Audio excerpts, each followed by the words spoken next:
Hello दोस्तों, इस video में मैं आपको बायोलॉजी के टॉप 120 प्रश्न बताता हूं जो अभी तक आपके किसी न किसी एग्जाम में पूछे गए हैं या पूछे जाने की संभावना है। तो चलिए हम वीडियो को स्टार्ट करते हैं। पहला प्रश्न आपके सामने में है, जीवों की मूलभूत संरचनात्मक और क्रियात्मक इकाई क्या है। दोस्तों, जीवों की मूलभूत संरचनात्मक और क्रियात्मक इकाई को हम लोग किस नाम से जानते हैं? इसको हम लोग कोशिका के नाम से जानते हैं। इसलिए इसका ऑप्शन नंबर 1 क्या हो जाएगा? बिल्कुल राइट हो जाएगा। अगर बात करें कोशिका का, तो कोशिका का खोज 1665 ईस्वी में हुआ। रॉबर्ट हुक ने किया। किसने किया? रॉबर्ट हुक ने किया। कोशिका के समूह को हम लोग क्या कहते हैं? उत्तक कहते हैं। और उत्तक के समूह को हम लोग अंगक कहते हैं। अंगक के समूह को हम लोग अंगतंत्र कहते हैं। अंगतंत्र के समूह को हम लोग अंग कहते हैं। जब बहुत सारा अंग मिल जाता है तो इसी से हमारा शरीर का निर्माण होता है। तो शरीर का निर्माण का प्रोसेस मैंने आपको बता दिया। नेक्स्ट प्रश्न आपके सामने में है, कोशिका के अध्ययन को क्या कहते हैं? दोस्तों, कोशिका के अध्ययन को हम लोग साइटोलॉजी के नाम से जानते हैं, जबकि उत्तक के अध्ययन को हम लोग हिस्टोलॉजी कहते हैं। और डर्मेटोलॉजी पूछेगा किसका अध्ययन है? ये त्वचा का अध्ययन है। अनिर्थोलॉजी पूछेगा किसका अध्ययन है? तो अनिर्थोलॉजी जो है ये पक्षियों का अध्ययन है। फिलहाल आपसे क्वेश्चन क्या पूछ रहा है? कोशिका के अध्ययन को क्या कहते हैं? तो इस प्रकार आपका ऑप्शन नंबर 1 क्या हो जाएगा? बिल्कुल राइट हो जाएगा। साइटोलॉजी कहते हैं, हिस्टोलॉजी उत्तक का अध्ययन है। याद रख लीजिएगा। दोस्तों, अगर आपको वीडियो अच्छा लग रहा है, हेल्पफुल लग रहा है, तब आप हमारे चैनल को सब्सक्राइब कीजिए और वीडियो को लाइक कीजिए। जितना हो सके अपने दोस्तों में भेजिए। अगर आपको वीडियो संबंधित पीडीएफ चाहिए तो आप जाइए हमारे टेलीग्राम चैनल पर। वहाँ पर आप इतिहास की दुनिया 90 लिख करके पीडीएफ को प्राप्त कर सकते हैं। नहीं तो वीडियो के डिस्क्रिप्शन में लिंक डाल दिया जाएगा। चलिए, नेक्स्ट प्रश्न आपके सामने में है, कोशिका विज्ञान के जनक कहे जाते हैं। दोस्तों, कोशिका विज्ञान के जनक हम लोग किसको कहते हैं? जिन्होंने कोशिका का खोज किया उसी को हम लोग कहते हैं कोशिका विज्ञान का जनक कहते हैं। तो कोशिका का खोज 1665 में मैंने आपको बताया किसने किया था? तो रॉबर्ट हुक ने किया था। किसमें किया था? एक कॉर्क में किया था। किसमें किया था? कॉर्क में किया था। और रॉबर्ट, अच्छा, इसका ऑप्शन नंबर 1 क्या हो जाएगा? बिल्कुल राइट हो जाएगा। थोड़ा सा और भी एक्स्ट्रा मैं आपको बताता हूँ। रॉबर्ट कोच ने किसका खोज किया था? तो ट्यूबरकुलोसिस बैक्टीरिया का खोज किया था। जो किसका बैक्टीरिया है? टीबी का बैक्टीरिया। किसका बैक्टीरिया है? टीबी का। और टीबी को हम लोग यक्षमा या तपेदिक के नाम से जानते हैं। किस नाम से जानते हैं? यक्षमा या तपेदिक के नाम से हम पूछेगा हम लोग किसको जानते हैं? तो इसको टीबी के नाम से हम लोग जानते हैं। और टीबी यानी में पूछेगा किसका टीका लगाया जाता है? तो BCG का टीका लगाया जाता है। किसका लगाया जाता है? BCG। पूछेगा किस रोग में BCG का टीका लगाया जाता है? तो सॉरी, BCG तो आपको बताना है कि टीबी में। चलिए बढ़ते हैं नेक्स्ट प्रश्न। अगला प्रश्न आपके सामने में है, सभी जीव डैश के बने होते हैं। सभी जीव पूछ रहा है कि किसका बना होता है? तो सभी जीव जो होता है प्रत्येक छोटे छोटे कोशिका से मिलकर के बना होता है। तो इसका ऑप्शन नंबर 1 क्या हो जाएगा? बिल्कुल राइट हो जाएगा। सभी जीव का निर्माण किससे हुआ है? तो कोशिका से हुआ है। और आपको बताना है कि कोशिका का खोज किसने किया है। नेक्स्ट प्रश्न आपके सामने में है। तो मैंने आपको बताया था कोशिका का खोज किसने किया था? तो रॉबर्ट हुक ने किया था। किसने किया था? रॉबर्ट हुक ने किया था। अच्छा, रॉबर्ट ब्राउन ने किसका खोज किया था? तो रॉबर्ट ब्राउन ने किया था केंद्रक का खोज किया था। कोशिका में उपस्थित होता है केंद्रक। इस केंद्रक का खोज पूछेगा किसने किया था? तो रॉबर्ट ब्राउन ने किया था। और ल्यूवेनहॉक ने पूछेगा किसका किया था? ये जीवाणु का खोज किया था। ये बात आप याद रख लीजिएगा। और केंद्रक को हम लोग पूछेगा किस नाम से जानते हैं? इसको कोशिका के दिमाग कहते हैं। क्या कहते हैं? कोशिका का दिमाग पूछेगा किसको कहा जाता है? केंद्रक को कहा जाता है। नेक्स्ट प्रश्न आपके सामने में है, रॉबर्ट हुक ने कोशिका की खोज कब किया था? पीछे मैंने आपको बताया 1665 ईस्वी में किया था। ऑप्शन नंबर 2 क्या हो जाएगा? राइट हो जाएगा। नेक्स्ट अगला प्रश्न है, रॉबर्ट हुक ने कोशिका को सबसे पहले डैश डैश डैश में देखा था। मैंने बताया था कि लकड़ी का बना एक कॉर्क होता है। जैसे अच्छा, थोड़ा सा मैं आपको कहानी बता देता हूँ ताकि आपको और अच्छा से याद रहे। 1665 ईस्वी की बात है, जब रॉबर्ट हुक को आया था खांसी। तो जो खांसी का दवाई होता है उसमें जो ढक्कन लगाया जाता था लकड़ी का लगाया जाता था, जिसको हम लोग कॉर्क कहते थे। इसी कॉर्क में मधुमक्खी जैसा संरचना को देखा, इसी का नाम क्या दिया गया? कोशिका दिया गया। तो वही आपसे क्वेश्चन पूछ रहा है कि रॉबर्ट हुक ने कोशिका को सबसे पहले किस में देखा था? ये कॉर्क में देखा था। ऑप्शन नंबर 1 क्या हो जाएगा? बिल्कुल राइट हो जाएगा। नेक्स्ट प्रश्न थोड़ा सा मैं आपको दांत से बताता हूँ। दांतों का अध्ययन पूछे क्या कहलाता है? ओडोंटोलॉजी कहलाता है। क्या कहलाता है? ओडोंटोलॉजी कहलाता है। अच्छा, दांत जो होता है, दांत पूछेगा मजबूत किसके कारण होता है? तो कैल्शियम और फॉस्फेट के कारण होता है।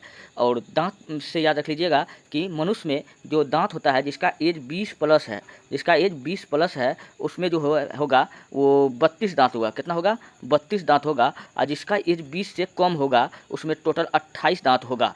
28 दांत होगा। और ये 28 दांत जो होता है, अगर जिसका एज 20 प्लस होता है उसका 32 हो जाता है, तो इसमें 4 दांत बढ़ गया है। तो 4 दांत जो बढ़ गया, इसी दांत को हम लोग कहते हैं बुद्धि दांत या अकल दांत के नाम से जानते हैं। अच्छा, जो 20 दांत होता है, 20 वर्ष से कम के इंसान में 20 दांत होता है। तो 20 दांत का आप याद रख लीजिएगा। अच्छा, 20 दांत जो होता है इसको हम लोग कहते हैं अस्थायी दांत। किस नाम से जानते हैं? अस्थायी दांत के नाम से जाना जाता है। इसी को हम लोग दूध का दांत कहते हैं। क्या कहते हैं? दूध का दांत कहते हैं। याद रख लीजिएगा। और बढ़ते हैं नेक्स्ट प्रश्न की ओर। अगला प्रश्न आपके सामने में है, माइक्रोग्राफिया माइक्रोग्राफिया के लेखक कौन थे? तो माइक्रोग्राफिया पुस्तक के जो लेखक था वो कौन था? रॉबर्ट हुक ने था। रॉबर्ट हुक के बारे में मैंने आपको बता ही दिया है। रॉड ब्राउन ने केंद्रक का किया था, ल्यूवेन हुक ने किसका किया? जीवाणु का खोज किया था। तो ल्यूवेन हुक ने जीवाणु का खोज कैसे किया था? दांतों के खुरचन में जब उन्होंने खाना खाया तो खाना खाने के बाद में अपने दांतों को खुरचा, उन्हीं में फंसे कुछ सूक्ष्मजीव को देखा, इन्हीं का नाम क्या दिया गया था? दिया था बैक्टीरिया दिया गया था। चलिए बढ़ते हैं नेक्स्ट प्रश्न में। अगला प्रश्न आपके सामने में है, एक जीवित कोशिका की खोज किसने किया था? अच्छा, जीवित कोशिका की खोज किसने किया था? ल्यूवेन हुक ने किया था। किसने किया था? ल्यूवेन हुक ने किया था। और आपको बताना है कि को सबसे बड़ा कोशिका किसका होता है? तो सबसे बड़ा कोशिका जो होता है शुतुरमुर्ग का अंडा। क्या होता है? शुतुरमुर्ग का अंडा। ये कितना होता है? लगभग 2 केजी का होता है। कितना होता है? 2 केजी का होता है। सबसे छोटा कोशिका पूछेगा तो माइकोप्लाज गैलेप्सिटियम। क्या है? माइकोप्लाज गैलेप्सिटियम। ये बात याद रख लीजिएगा। तो अब बढ़ते हैं नेक्स्ट प्रश्न की ओर। अगला प्रश्न आपके सामने में है, कोशिका सिद्धांत किसने दिया था? तो कोशिका के सिद्धांत पूछ रहा है कौन दिया था? तो ये दिया था स्लाइडेन और स्वान ने दिया था। किसने दिया था? स्लाइडेन और स्वान ने दिया था। इसका ऑप्शन नंबर 1 क्या हो जाएगा? बिल्कुल राइट हो जाएगा। और वाटसन और क्रिक ने क्या दिया था? इन्होंने डीएनए के आकार को बताया था। किसका आकार बताया था? डीएनए के आकार को बताया था। तो डीएनए का आकार पूछेगा कैसा होता है? तो द्विकुंडलित होता है, जिसको हम लोग इंग्लिश में डबल हेलिक्स कहते हैं। जबकि आरएनए का आकार जो होता है एक कुंडलित होता है, जिसको सिंगल हेलिक्स कहते हैं। तो ये बात याद रख लीजिएगा। तो बढ़ते हैं नेक्स्ट प्रश्न की ओर। अगला प्रश्न है, कोशिका में जीव द्रव का खोज किसने किया था? दोस्तों कोशिका में उपस्थित होता है जीव द्रव, और जीव द्रव का खोज किसने किया था? तो पुरकिंजे ने किया था। किसने किया था? जीव द्रव का खोज किसने किया था? पुरकिंजे ने किया था। यहाँ गलत दिखा गया है। चलिए ऑप्शन नंबर सी क्या हो जाएगा? बिल्कुल राइट हो जाएगा। क्या किसने किया था? पुरकिंजे ने किया था। जीव द्रव जो बना होता है ये कोशिका द्रव और केंद्रक द्रव के मिलने से बना होता है। कोशिका द्रव में उपस्थित होता है जल। कोशिका द्रव में जो जल उपस्थित होता है, मान लेते हैं कोशिका द्रव है, इसमें जल उपस्थित है, और एक जीव द्रव है, इसमें भी जल उपस्थित होता है। तो कोशिका द्रव और ये केंद्रक द्रव है। तो केंद्रक द्रव दोनों में जो जल उपस्थित होता है, इसी को हम लोग क्या कहते हैं? जीव द्रव कहते हैं। चलिए बढ़ते हैं नेक्स्ट प्रश्न की ओर। अगला प्रश्न है, किसने कहा कि कोशिका विभाजित होती है और नई कोशिका का निर्माण पूर्व स्थित कोशिकाओं के विभाजन से होता है? दोस्तों ये बात ने किया था रोडोल्फ विर्चे। किसने किया था? रोडोल्फ विर्चे ने किया था। तो इसका ऑप्शन नंबर बी राइट होगा। ये बात किसने कहा? रोडोल्फ विर्चे। अच्छा, बेंडा ने क्या किया था? बेंडा ने माइक्रोक्रोंडिया का खोज किया था। अल्टमैन ने खोज किया था। नामकरण पूछा कौन किया था? तो बेंडा ने किया था। किसने किया था? बेंडा ने किया था। नेक्स्ट है, अमोनिस सेलुला ई सेलुला किसने कहा? ये दोस्तों ये किसने कहा था? रोडोल्फ विर्चे ने कहा था। नेक्स्ट प्रश्न आपके सामने में है, जंतु कोशिका की बाह्य आवरण है। तो जंतु कोशिका के बाह्य आवरण को हम लोग क्या कहते हैं? कोशिका झिल्ली कहते हैं। क्या कहते हैं? कोशिका झिल्ली कहते हैं। तो इसका ऑप्शन नंबर 1 क्या हो जाएगा? बिल्कुल राइट हो जाएगा। अच्छा, कोशिका भित्ति जो होता है, कोशिका भित्ति, ये सिर्फ पादप कोशिका में पाया जाता है। किसमें पाया जाता है? पादप कोशिका में पाया जाता है, जो पेड़ पौधे को सुरक्षा प्रदान करती है। नेक्स्ट है, पादप कोशिका की बाह्य आवरण को क्या कहते हैं? चलिए ये भी यही प्रश्न यहाँ पे आ गया है, तो अभी भी मैंने आपको बताया उसको क्या कहते हैं? कोशिका भित्ति कहते हैं। तो ऑप्शन नंबर बी राइट है। नेक्स्ट है, पादप कोशिका में होती है लेकिन जंतु कोशिका में नहीं होती है। अभी भी मैंने आपको बताया, आप लोग ध्यान से सुनिए और समझिए। पादप कोशिका में मैंने बताया कि क्या होता है? कोशिका झिल्ली होता है। क्या होता है? कोशिका झिल्ली जंतु कोशिका में होता है। और कोशिका भित्ति जो होता है, कोशिका भित्ति, ये सिर्फ पादप कोशिका में होता है, पेड़ पौधा को रक्षा करने के लिए। चलिए नेक्स्ट है, पादप कोशिका में होती है लेकिन जंतु कोशिका में नहीं होती है। तो कौन नहीं होती है? कोशिका भित्ति नहीं होती है। नेक्स्ट है अगला प्रश्न, जीव द्रव में सबसे अधिक पाया जाता है। दोस्तों जीव द्रव में पूछेगा क्या पाया जाता है? तो मैंने आपको बताया था जीव द्रव किसके बना होता है? कोशिका में जब उपस्थित हो जाता है द्रव तो उसको कहते हैं कोशिका द्रव। क्या कहते हैं? कोशिका द्रव। और केंद्रक में जब भर जाता है द्रव, तो केंद्रक में क्या भर जाता है? द्रव भर जाता है, तो इसको कहते हैं केंद्रक द्रव। तो कोशिका द्रव और केंद्रक द्रव दोनों को मिलाने से क्या बन जाता है? कोशिका में जो पानी होता है उसको और केंद्रक में जो पानी होता है उसको, दोनों को मिला देने पर हमको जीव द्रव का प्राप्ति होता है। किसका होता है? जीव द्रव का प्राप्ति होता है। तो यही क्वेश्चन आपसे पूछा था, जीव द्रव में सबसे अधिक क्या पाया जाता है? तो जल पाया जाता है। क्या पाया जाता है? जल पाया जाता है। चलिए बढ़ते हैं नेक्स्ट प्रश्न। अगला प्रश्न है, प्राक्रियोटिक कोशिका में उपस्थित होता है। प्राक्रियोटिक कोशिका में दोस्तों क्या उपस्थित होता है? इसमें राइबोसोम उपस्थित होता है। क्या उपस्थित होता है? राइबोसोम उपस्थित होता है। और राइबोसोम को हम लोग कहते हैं प्रोटीन की फैक्ट्री। क्या कहते हैं? प्रोटीन की फैक्ट्री। सबसे छोटा कोशिकांग पूछेगा कौन सा है, तो आपको बताना है राइबोसोम ही है। सबसे छोटा कोशिकांग मतलब कोशिका का अंग को ही हम लोग क्या कहते हैं? कोशिकांग कहते हैं। थोड़ा सा मैं आपको लाइसोसोम के बारे में बताता हूँ। लाइसोसोम को हम लोग कहते हैं कोशिका की एटम बम या कोशिका का आत्महत्या का थैली, हम लोग किसको कहते हैं, लाइसोसोम को कहते हैं। इसका खोज 1974 ईस्वी में हुआ था। 1974 में पूछेगा कौन किया था, तो डी डुबे ने किया था। किसने किया था, डी डुबे ने किया था। इस लाइसोसोम का खोज किया था, जिसके कारण डी डुबे को नोबेल पुरस्कार से सम्मानित किया गया था। चलिए बढ़ते हैं नेक्स्ट प्रश्न की ओर। अगला प्रश्न है, सभी प्राकृतिक कोशिका में कोशिका भित्ति पाई जाती है। सभी प्राकृतिक कोशिका में कोशिका भित्ति पूछा जाता है, पाई जाती है। कौन सा, माइकोप्लाज्मा। कौन सा पाई जाती है, सबसे छोटा कोशिका भी यही है, माइकोप्लाज्मा गैलेक्सिप्टिकमा पूरा नाम है। तो इसका ऑप्शन नंबर सी क्या हो जाएगा, बिल्कुल राइट हो जाएगा। जीवाणु यानी बैक्टीरिया को खोज किसने किया था, मैंने पीछे बताया, रॉबर्ट हुक ने किया था 1665 ईस्वी में। निम्न में से किसमें अनुवांशिक पदार्थ नग्न है, तो अनुवांशिक पदार्थ पूछ रहा है कि किसमें नग्न है, तो वो होता है जीवाणु कोशिका में, जंतु कोशिका में नहीं होता है, तो जीवाणु कोशिका में होता है। तो ऑप्शन नंबर क्या हो जाएगा, सी बिल्कुल राइट हो जाएगा। अच्छा थोड़ा सा मैं अनुवांशिक शब्द पूछेगा किसने दिया था, तो ये वाटसन ने दिया था। किसने दिया था, वाटसन ने दिया था। अनुवांशिकी का पूछेगा पिता हम लोग किसको कहते हैं, तो ग्रेगर जॉन मेंडल को। किसको कहते हैं, ग्रेगर जॉन मेंडल को कहते हैं, अनुवांशिकी का पिता कहते हैं। और ग्रेगर जॉन मेंडल ने पूछेगा अनुवांशिकी का पता किसमें लगाया था, तो मीठा मटर या गार्डन मटर पर लगाया था। कई बच्चा रट के जाता है मटर मटर मटर, लेकिन वहाँ ऑप्शन में रहता नहीं है मटर, वहाँ दे देगा मीठा मटर या गार्डन मटर, तो आप लोग कंफ्यूज मत होइएगा। तो किसमें किया था, तो मीठा मटर में किया था, गार्डन मटर में किया था। चलिए बढ़ते हैं नेक्स्ट प्रश्न की ओर। मीठा मटर या गार्डन मटर दोनों आंसर याद रखना है। चलिए जो आ जाए ऑप्शन में लगा दीजिएगा। नेक्स्ट है, निम्न में से कौन प्राकृतिक कोशिका का उदाहरण नहीं है। प्राकृतिक कोशिका का उदाहरण कौन नहीं है, तो प्राकृतिक कोशिका का जो है वो किसमें होता है अमीबा में। किसमें नहीं, उदाहरण नहीं है, किसका उदाहरण नहीं है, तो अमीबा का उदाहरण नहीं है। और अमीबा का जो भोजन है वो कूटपात विधि द्वारा प्राप्त करता है। किसके द्वारा, कूटपात विधि के द्वारा ग्रहण करता है। कूटपात विधि क्या है, अमीबा का जस्ट आकार जो है बहुत सिंपल होता है। आप जैसे बना दीजिए, ऐसे कैसे बना दीजिए, ये क्या बन गया, अमीबा बन गया। अगर अमीबा का भोजन यहाँ है तो ये ऐसे आएगा, ऐसे इस भोजन को खा लेगा। तो ऐसे इस प्रकार ये भोजन को खा लेता है। तो यही जो भोजन के लिए जो मुंह जो है ना, वही है दोस्तों कूटपात, और कुछ नहीं है। मतलब जिस माध्यम से वो भोजन को ग्रहण करता है, और वही माध्यम को हम लोग क्या कहते हैं, जैसे हमारा मुंह है भोजन के माध्यम करने का क्या है, माध्यम है। तो मुंह एक माध्यम हुआ, उसी प्रकार अमीबा का जो मुंह जो होता है भोजन ग्रहण करने का, उसी को हम लोग क्या कहते हैं, कूटपात कहते हैं। उम्मीद करते हैं कि आपको समझ में बेहतर आता होगा। अगर आपको पीडीएफ चाहिए तो आप जाइए हमारे टेलीग्राम चैनल पर, वहाँ पर इतिहास की दुनिया 99 लिख करके आप सर्च कीजिए, वहाँ से आप पीडीएफ का प्राप्ति कर सकते हैं। कहीं पहले से ही बहुत सारा पीडीएफ वहाँ पर डाला हुआ है। चलिए बढ़ते हैं नेक्स्ट प्रश्न की ओर। अगला प्रश्न आपके सामने में है कि अगला प्रश्न आपके सामने में है, यूकेरियोटिक कोशिका पाई जाती है। तो यूकेरियोटिक कोशिका किसमें पाया जाएगा, प्रोटिस्टा में, पादप में, जंतुओं में, और ये दोनों में पाया जाता है। पादप प्रोटिस्टा में भी पाया जाता है, जंतु में भी पाया जाता है, पादप में भी पाया जाता है। तो इनमें से सभी, ऑप्शन नंबर डी क्या हो जाएगा, बिल्कुल राइट हो जाएगा।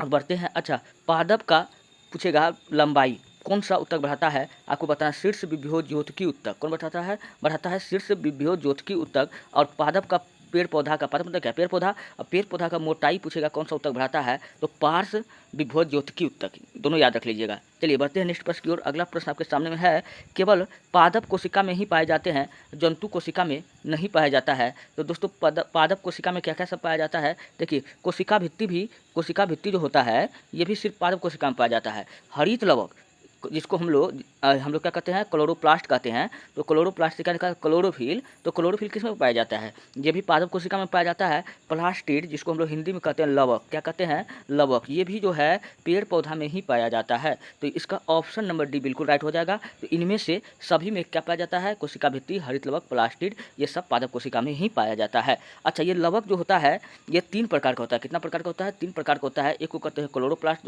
अगला कहते हैं क्रोमोप्लास्ट, तीसरा कहते हैं ल्यूकोप्लास्ट। क्लोरोप्लास्ट से क्लोरोफिल निकलती है जो पत्ती को हरा रखती है, और क्लोरोप्लास्ट और ल्यूकोप्लास्ट से क्या निकलता है, ल्यूकोप्लास्ट जो होता है, ल्यूकोप्लास्ट जिसके कारण फल फूल सब्जी में जो आपको कलर देखने को मिलता है, इसी कारण देखने को मिलता है। क्रोमोप्लास्ट में कोई भी कलर नहीं होता है।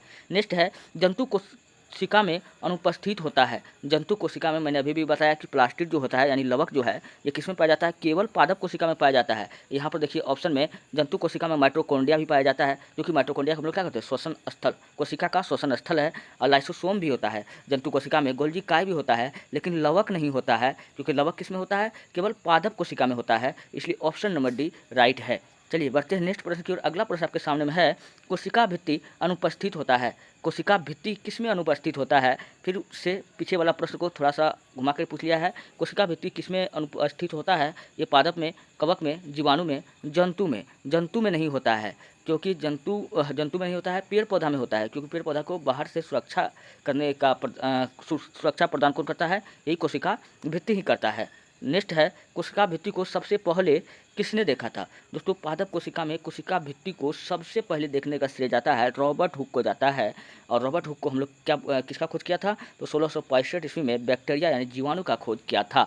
और रॉबर्ट ब्राउन, इन्होंने किसका किया था? केंद्रक का खोज किया था। कोशिका में उपस्थित होता है केंद्रक, इसका खोज किसने किया था? रॉबर्ट ब्राउन ने किया था।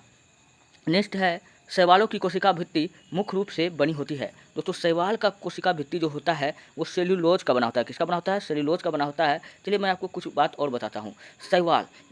शैवाल जो है धरती पर उगने वाला पहला पौधा है। आपसे क्वेश्चन पूछा जाएगा धरती पर उगने वाला पहला पौधा कौन था? शैवाल था। और शैवाल जो है कई प्रकार का पाया जाता है। सबसे बड़ा शैवाल पूछे तो आपको बताना है माइक्रोसिस्टस शैवाल। क्या बताना है? माइक्रोसिस्टस शैवाल जो है दोस्तों ये सबसे बड़ा शैवाल है। और इसको हम लोग कहते हैं समुद्री दैत्याकार घास। क्या कहते हैं? समुद्री दैत्याकार घास। इसलिए कहते हैं क्योंकि यहाँ पर जो समुद्र में जो जितना भी जलयान चलता है इसी में आकर के फंस जाता है, इसलिए हम लोग इसको क्या कहते हैं? समुद्री दैत्याकार घास कहते हैं। और शैवाल जो है एक घास की कैटेगरी में आता है। अच्छा, एक सवाल होता है अलवा। कौन सा सवाल होता है? अलवा। और दोस्तों इसको जापान में खाया जाता है। अलवा को हम लोग बोलते हैं समुद्री सलाद। क्या बोलते हैं? समुद्री सलाद, क्योंकि इस सवाल में विटामिन ए और सी और डी और ई रहता है, पाया जाता है, इसलिए इस सवाल को हम लोग क्या कहते हैं? समुद्री सलाद के नाम से जानते हैं। और भी कई प्रकार का है। एक सवाल होता है ट्राइकोडेस्मियम एरिथ्रियम सवाल। इसके कारण जो है लाल सागर का रंग लाल दिखाई देता है। चलिए और बढ़ते हैं नेक्स्ट प्रश्न की ओर। अगला प्रश्न आपके सामने में है। अगला प्रश्न है, पादप कोशिका भित्ति में पाई जाती है।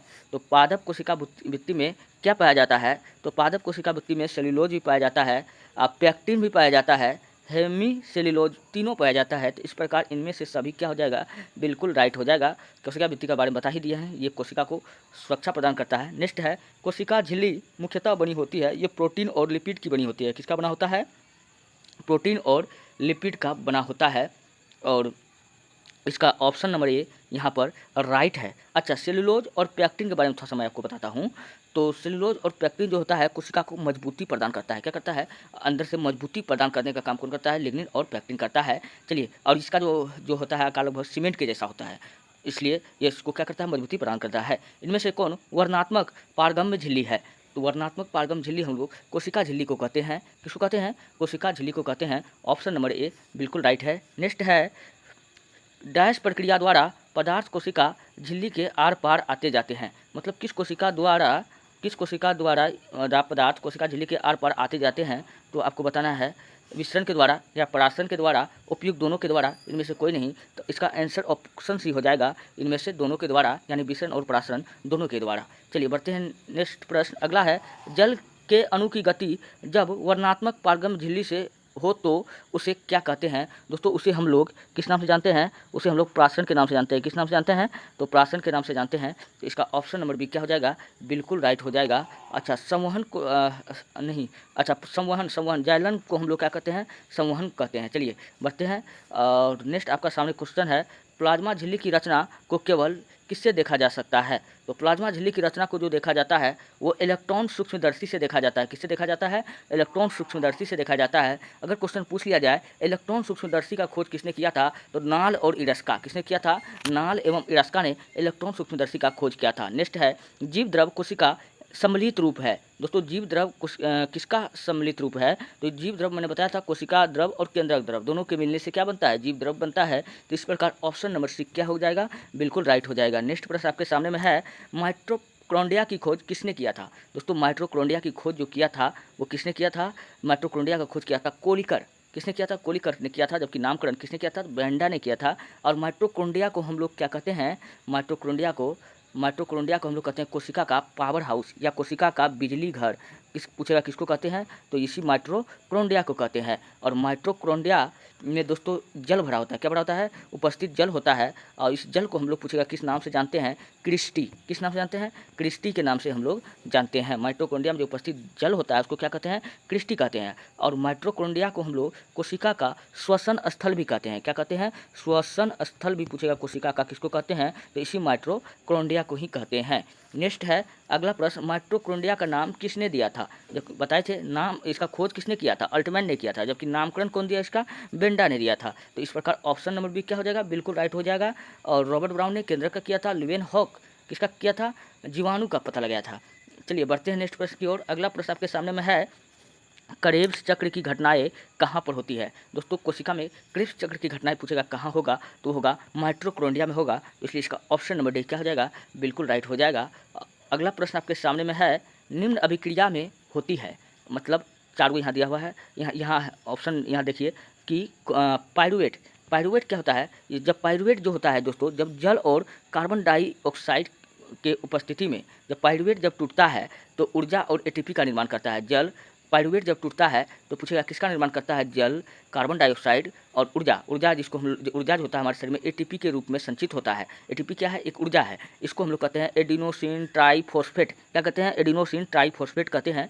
और ये कि पाइरुवेट टूटकर किस में बढ़ जाता है? जल और कार्बन डाइऑक्साइड और ऊर्जा में बढ़ जाता है। तो हमको पता है माइटोकॉन्ड्रिया को हम लोग क्या कहते हैं? कोशिका का पावर हाउस कहते हैं। तो ऊर्जा हमारा सब कहाँ एकत्रित होता है? तो माइटोकॉन्ड्रिया में उपस्थित होता है। इसलिए ऑप्शन नंबर सी क्या हो जाएगा? बिल्कुल राइट हो जाएगा। अच्छा, रसधानी दोस्तों केवल पादप कोशिका में पाया जाता है। किसमें पाया जाता है? केवल पादप और जंतु दोनों में पाया जाता है। पादप और जंतु दोनों में पाया जाता है। अंतर सिर्फ इतना ही रहता है कि पादप कोशिका का जो रसधानी होता है वो बड़ा होता है, इसका जो रसधानी होता है वो बड़ा होता है, जबकि जंतु कोशिका का जो रसधानी होता है वो छोटा होता है। इसी रसधानी में पादप कोशिका पूछेगा क्या रहता है? तो जल रहता है, भरा रहता है। क्या भरा रहता है? जल भरा रहता है। ऐसे भी आप याद रख सकते हैं, रसधानी मतलब पेड़ पौधा को ज़्यादा पानी चाहिए और हम लोग को थोड़ा पानी चाहिए। तो पूछेगा राजधानी में किसका राजधानी बड़ा होता है? तो पेड़ पौधा का बड़ा होगा। नेक्स्ट प्रश्न आपके सामने है, कोशिका का शक्ति ग्रह किसे कहते हैं? अभी भी मैंने आपको बताया था, कोशिका का बिजली ग्रह या कोशिका का पावर हाउस या कोशिका का शक्ति ग्रह घर किसको कहते हैं? हम लोग माइटोकॉन्ड्रिया को कहते हैं। अच्छा, लवक का खोज पूछेगा किसने किया था? तो सिम्पर और हाइकल ने किया था। किसने किया था? सिम्पर और हाइकल ने किया था। राइबोसोम जिसको हम लोग क्या कहते हैं? प्रोटीन की फैक्ट्री कहते हैं। राइबोसोम जो है कोशिका का सबसे छोटा कोशिकांग है, मतलब कोशिका का एक अंग है जिसको हम लोग क्या कहते हैं? कोशिकांग कहते हैं। सबसे छोटा कोशिकांग राइबोसोम। चलिए अगला प्रश्न है, निम्न में से किसमें कोशिका को घुला देने या नष्ट कर देने की क्षमता होती है? तो वो किसमें होता है? तो लाइसोसोम में होता है। लाइसोसोम को आत्महत्या की थैली कहते हैं, कोशिका की आत्महत्या की थैली कहते हैं। अगला प्रश्न आपके सामने में है 43 नंबर का, लाइसोसोम की खोज किसने किया था? लाइसोसोम का खोज डी डुबे ने किया था। किसने किया था? डी डुबे ने। कब किया था? 1974 में। बार बार मैं बता रहा हूँ ताकि आपको याद रहे। 1974 में किया था, जिसके कारण डी डुबे को जो था नोबेल पुरस्कार से नवाजा गया था। तो लाइसोसोम ने किसका खोज किया था? लाइसोसोम का खोज किसने किया था? तो डी डुबे ने किया था।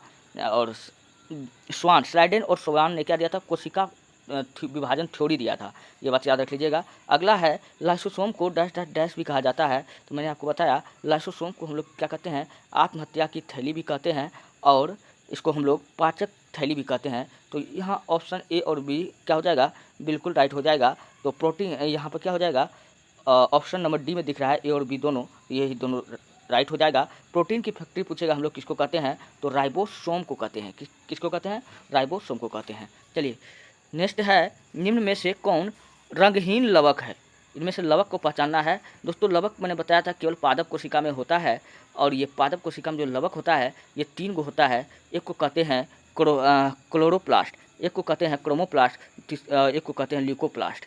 तो ल्यूकोप्लास्ट, क्लोरोप्लास्ट क्या कहते हैं? क्लोरोप्लास्ट। अच्छा, क्लोरोप्लास्ट से क्या निकलता है? क्लोरोप्लास्ट से क्लोरोफिल निकलता है। क्या निकलता है? क्लोरोफिल निकलता है जो पत्ती को हरा रखता है। और ल्यूकोप्लास्ट का क्या काम है? ल्यूकोप्लास्ट का काम है कि फल फूल और सब्जी में कलर जो होता है वो किसके कारण देखने को मिलता है? इसी ल्यूकोप्लास्ट के कारण मिलता है। नहीं सॉरी दोस्तों, क्रोमोप्लास्ट के कारण देखने को मिलता है। ल्यूकोप्लास्ट में कोई भी कलर नहीं होता है, ये बात याद रख लीजिएगा। और थोड़ा सा मैं आपको हीमोग्लोबिन के बारे में बताता हूँ। हीमोग्लोबिन का पूछेगा कि वास्तविक कलर कैसा होता है, तो बैगनी होता है। कैसा होता है? बैगनी होता है। ये हीमोग्लोबिन जो है हमारे खून में उपस्थित होता है। किसमें होता है? खून में उपस्थित होता है। और हीमोग्लोबिन जब ऑक्सीजन से अभिक्रिया करता है तो बनता है ऑक्सी हीमोग्लोबिन, जिसके कारण ये खून के रंग को क्या कर देता है? लाल कर देता है। तो क्वेश्चन पूछेगा कि मनुष्य के खून का रंग को लाल करने वाला कौन सा है, कौन क्या जिम्मेदार है? तो हीमोग्लोबिन जिम्मेवार है इसके लिए। चलिए बढ़ते हैं नेक्स्ट प्रश्न की ओर। अगला प्रश्न आपके सामने में है, जिस क्लोरोप्लास्ट में क्लोरोफिल वर्णक होता है उसे क्या कहते हैं? मैंने अभी भी बताया, उसको हम लोग क्लोरोप्लास्ट कहते हैं, क्योंकि इसी से क्या निकलता है? क्लोरोफिल निकलता है, जो पत्ती को क्या रख देता है? हरा रख देता है। तो ऑप्शन नंबर बी क्या हो जाएगा? बिल्कुल राइट हो जाएगा। कोशिका का रसोई घर, कोशिका का रसोई घर किसको कहा जाता है? कोशिका का रसोई घर मतलब कोशिका का जहाँ पर खाना बनता है, और कहाँ बनता है? हमको पता है क्लोरोप्लास्ट। क्लोरोप्लास्ट पादप कोशिका में उपस्थित होता है। किसमें होता है? केवल पादप कोशिका में होता है। और इसलिए पेड़ पौधा का खाना जो है स्वयं वो खुद ही बना लेता है। हम लोग क्या करते हैं? हम लोग अपने से नहीं बनाते हैं, उन लोग अपने से भोजन बना लेता है सूर्य की उपस्थिति में। किसके कारण? क्योंकि उसमें क्लोरोप्लास्ट होता है, इसी के कारण। अगर जंतु में भी क्लोरोप्लास्ट होता तो वो भी अपना भोजन स्वयं ही बना लेता। इसका ऑप्शन नंबर एक क्या है? बिल्कुल राइट है। नेक्स्ट प्रश्न है, पत्तियों का पीला रंग किसके कारण होता है? दोस्तों पत्ती का जो पीला रंग है वो केरोटोनाइट के कारण होता है। किसके कारण होता है? केरोटोनाइट के कारण होता है। चलिए मैं आपको और भी कुछ बताता हूँ। अगर पूछे गाय का दूध का रंग पीला, गाय का दूध का रंग पीला, तो ये आपको बताना कैरोटीन के कारण होता है। किसके कारण होता है? कैरोटीन के कारण हुआ है। या पूछेगा कि गाजर के रंग का पीला किसके कारण होता है? कैरोटीन के कारण होता है, ये भी याद रख लीजिएगा। अच्छा, टमाटर का रंग पूछेगा लाल किसके कारण होता है? टमाटर का रंग लाल तो लाइकोपीन के कारण होता है। किसके कारण होता है? लाइकोपीन के कारण होता है। वहीं अगर आपसे पूछ लिया जाएगा आलू का रंग हरा, इसका रंग हरा, आलू में आपने देखा होगा कि कभी कभी आलू जो होता है कुछ भाग हरा होता है, तो आलू का रंग जो हरा होता है वो किसके कारण होता है? आलू का रंग जो हरा होता है दोस्तों वो सेलोनिन के कारण आता है। किसके कारण होता है? सोलोनिन के कारण होता है। किसके कारण होता है? सोलोनिन के कारण होता है। अगर आपसे पूछे मिर्ची जो होता है जो तीखा होता है वो किसके कारण होता है? कैप्सेंथीन के कारण होता है। किसके कारण होता है? कैप्सेंथीन के कारण होता है। लाइकोपिन के कारण होता है। टमाटर का रंग लाल होता है। जबकि सेब का रंग पूछेगा लाल किसके कारण होता है, तो सेब का रंग जो लाल होता है एंथोसाइनिन के कारण होता है। किसके कारण होता है? एंथोसाइनिन के कारण होता है। नेक्स्ट है, पर्णहरित में धातु उपस्थित होता है। दोस्तों पर्णहरित जो होता है वो पादप कोशिका में उपस्थित होता है, क्योंकि पादप कोशिका में क्या होता है? क्लोरोप्लास्ट होता है। अगर पूछेगा क्वेश्चन थोड़ा सा और घुमा के पूछेगा कि क्लोरोप्लास्ट में कौन सा तत्व मौजूद होता है, तो मैग्नीशियम। कौन सा मौजूद होता है? तो मैग्नीशियम उपस्थित होता है। क्लोरोप्लास्ट बोले या पर्णहरित बोले, क्योंकि यही तो पत्ता को हरा रखता है, तो मैग्नीशियम क्या हो जाएगा? इनका राइट आंसर हो जाएगा। अच्छा, लोहा जो होता है मनुष्य के शरीर में पूछेगा किसमें उपस्थित होता है, तो खून में। किसमें उपस्थित होता है? खून में उपस्थित होता है। कौन सा? लोहा। और चलिए बढ़ते हैं नेक्स्ट प्रश्न की ओर। अगला प्रश्न है 50 नंबर का, स्टार्च निम्न में डैश डैश स्टार्च, तेल और प्रोटीन जैसे पदार्थ संचित होते हैं, वो कहाँ होता है? ल्यूकोप्लास्ट में होता है। किसमें होता है? ल्यूकोप्लास्ट में होता है। नेक्स्ट है, राइबोसोम के संदर्भ में कौन असत्य है? राइबोसोम को हम लोग कहते हैं प्रोटीन का फैक्ट्री कहते हैं, और राइबोसोम को हम लोग इसे संयुक्त सूक्ष्मदर्शी से भी देखा जाता है। तो इसका ऑप्शन नंबर यहाँ पर डी क्या हो जाएगा? बिल्कुल राइट हो जाएगा। इसकी खोज पायलट ने किया था, ये गलत है। यह प्रोटीन और आरएनए से बना होता है, इस यह केंद्रिका में बना होता है। ऑप्शन नंबर डी क्या होगा? फिलहाल इसका राइट है। नेक्स्ट है, राइबोसोम को हम लोग किस नाम से जानते हैं? मैंने आपको बताया था राइबोसोम को छोटी कोशिकांग के नाम से जानते हैं, और राइबोसोम को हम लोग क्या कहते हैं? प्रोटीन का फैक्ट्री कहते हैं। और कोशिकांग के अंदर कोशिकांग, हाँ ये भी बात है, कोशिका के अंदर ही तो कोशिकांग पाया जाता है। और पैलाडे ने इसका खोज किया था, ये भी सही है। तो यहाँ पर ऑप्शन नंबर डी क्या हो जाएगा? सब हो जाएगा। इसके बारे में सारा कथन सत्य है। नेक्स्ट है, प्राकृतिक और यूकैरियोटिक दोनों कोशिका पाई जाती है। प्राकृतिक कोशिका और यूकैरियोटिक कोशिका पूछेगा कि ये दोनों किसमें पाया जाएगा, तो ये दोनों पाया जाएगा किसमें पाया जाएगा? वो किसमें पाया जाएगा? माइटोकॉन्ड्रिया में पाया जाएगा। तो इसका ऑप्शन नंबर ए क्या हो जाएगा? बिल्कुल राइट हो जाएगा। कोशिका में प्रोटीन का निर्माण पूछिएगा कौन करता है? दोस्तों कोशिका में जो प्रोटीन का निर्माण होता है वो करता है, कौन करता है? राइबोसोम करता है। कौन करता है? राइबोसोम करता है। तो इसलिए इसका ऑप्शन नंबर डी क्या हो जाएगा? बिल्कुल राइट होगा। इसलिए राइबोसोम को प्रोटीन का फैक्ट्री कहते हैं। और अच्छा, गोल्जी काय के बारे में मैं आपको बताता हूँ। एक ऊर्जा का परिवहन करता है। ऊर्जा का परिवहन एक जगह, शरीर में ऊर्जा का परिवहन एक जगह से दूसरे जगह करने का कार्य पूछेगा कौन करता है? तो गोल्जी काय करता है। जैसे अभी हम बोल रहे हैं तो आपको पढ़ा रहे हैं, तो हमारा जो अंग अभी रेस्ट है उसमें भी ऊर्जा मौजूद है, तो उस ऊर्जा को टान कर हमारा मुंह तक पहुंचा देगा। यही काम, पहुंचाने का काम जो करेगा कौन कहेगा? गोल्जी काय कहेगा। इसलिए गोल्जी काय को हम लोग कहते हैं, क्या कहते हैं? कोशिका का परिवहन स्थल के नाम से जानते हैं। किस नाम से जानते हैं? कोशिका का परिवहन स्थल भी पूछेगा हम लोग किसको कहते हैं, तो इसी गोल्जी काय को कहते हैं। और गोल्जी काय का खोज पूछेगा किसने किया था, तो कैमिनो गोल्जी ने किया था बिल्ली में। किसमें किया था, कैमिनो गोल्जी ने किया था बिल्ली में किया था। नेक्स्ट है अंतःप्रद्रव जालिका अनुपस्थित होती है। दोस्तों अंतःप्रद्रव जालिका जो होता है वो लाल रक्त कोशिकाएं में क्या होता है, अनुपस्थित होता है। मैंने आपको बताया था कि अंतःप्रद्रव जालिका और खुरदरी अंतःप्रद्रव जालिका। तो अंतःप्रद्रव जालिका में दो प्रकार का होता है, एक होता है चिकनी, ये दो प्रकार का उपाय होता है। अंतःप्रद्रव जालिका कितने प्रकार का होता है, या दो भाग में बटा हुआ है। कौन कौन सा, एक होता है खुरदरी अंतःप्रद्रव जालिका, एक होता है खुरदरी, और एक होता है चिकनी अंतःप्रद्रव जालिका। जो चिकना है वो तेल है, सीधा याद रखिएगा। चिकना किसके कारण है, तेल के कारण होता है। तो जो चिकना है इसमें पूछेगा किसका निर्माण होता है, चिकनी अंतःप्रद्रव जालिका में इसमें वसा का निर्माण होता है। किसका होता है, वसा का निर्माण होता है। अच्छा, जो खुरदरा है उसमें किसका निर्माण होता है, प्रोटीन का निर्माण होता है। किसका निर्माण होता है, प्रोटीन का निर्माण होता है। साथ साथ ये भी बात याद रख लीजिएगा। नेक्स्ट प्रश्न आपको सोल्व करने में काफ़ी मज़ा आएगा, क्योंकि खुरदरी अंतःप्रद्रव जालिका के साथ डैश लगे होते हैं। मैंने अभी भी बताया कि खुरदरी अंतःप्रद्रव जालिका जो होता है इसमें क्या इसमें क्या होता है, प्रोटीन पाया जाता है। किसमें क्या पाया जाता है, प्रोटीन पाया जाता है। मैंने आपको बताया प्रोटीन कहाँ पाया जाता है, राइबोसोम में। इसलिए राइबोसोम को तुम क्या कहते हैं, प्रोटीन का फैक्ट्री कहते हैं। तो इस प्रकार से इसका ऑप्शन नंबर क्या हो जाएगा, ऑप्शन नंबर बी क्या हो जाएगा, बिल्कुल राइट हो जाएगा। अच्छा, अगला प्रश्न आपके सामने में है अंतःप्रद्रव जालिका की खोज किसने किया था। तो इसका जो खोज किया था पोर्टर ने। किसने किया था, पोर्टर ने किया था। इसका ऑप्शन नंबर एक क्या हो जाएगा, बिल्कुल राइट हो जाएगा। नेक्स्ट प्रश्न है गोल्जी उपकरण की खोज किसने किया था। मैंने आपको बताया कैमिनो गोल्जी ने किया था, और ये बिल्ली में किया था। किसमें किया था, बिल्ली में किया था। और गोल्जी काय उपकरण ये कोशिका का क्या करता है, ऊर्जा का परिवहन एक स्थान से दूसरे स्थान से तक करता है। नेक्स्ट है ER से संश्लेषित पदार्थ, ER में संश्लेषित पदार्थ डैश में पाइक लिए जाते हैं। किसमें, गोल्जी उपकरण में लिए जाते हैं। तो इसका ऑप्शन नंबर डी का हो जाएगा, बिल्कुल राइट हो जाएगा। नेक्स्ट प्रश्न आपके सामने में है लाइसोसोम का निर्माण कौन करता है। तो लाइसोसोम का निर्माण दोस्तों कौन करता है, तो लाइसोसोम का निर्माण गोल्जी उपकरण करता है। कौन करता है, गोल्जी उपकरण करता है।